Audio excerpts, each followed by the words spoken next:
Hi, my name is George Abraham. I'm the CEO of SCORE Foundation. We work with people who are visually impaired.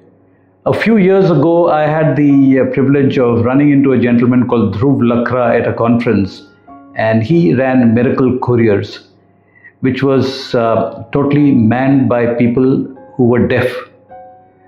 And so it was a wonderful way in which people who were deaf were integrated into the workforce.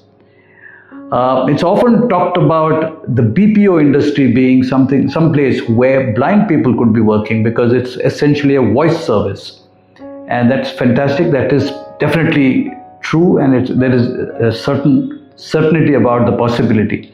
And when you talk about BPOs, we talk about customer relationship management software, CRM as they call it. And when we run this help desk called Eyeway, and we have a CRM which is integrated with our telephony system. And recently there was a problem with our CRM, and we started talking to various customer relationship management software people, the leading players in the country. And the simple reply that we got was that our CRM is not accessible to screen reading software. And when we asked them that why don't you work towards making your software accessible to screen reader software, some of them said no, and one or two of them said yes, we will check on it. And they got back to us in a couple of days saying that the tech department has said that this is too much of a work to be taken on. Now imagine if the CRMs offered by the BPOs or used by the BPOs were accessible. There would be hundreds of blind and visually impaired people who come out of the universities every year.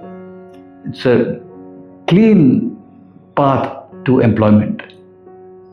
And the thing is, when blind people are employed, they become part of the economy, they're contributing to the economy.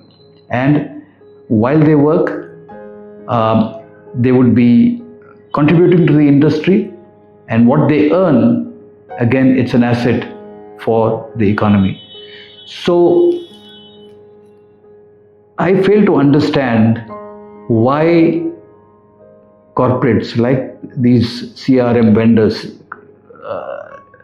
hesitate to actually look at accessibility as a path to increase employability, to increase business, and to boost the economy. I don't see why they don't see this as an opportunity. And as a result, a huge population is being shut out. According to the census of 2011, there are 5.4 million people in our country who are blind and visually impaired. And in the last 14 years, this number could have actually risen to a much larger number. Believe me, there are hundreds of blind people coming out of the university every year looking for jobs. Government jobs are limited. BPOs could be a tremendous option, but then the CRM vendors don't see it that way. Unfortunate.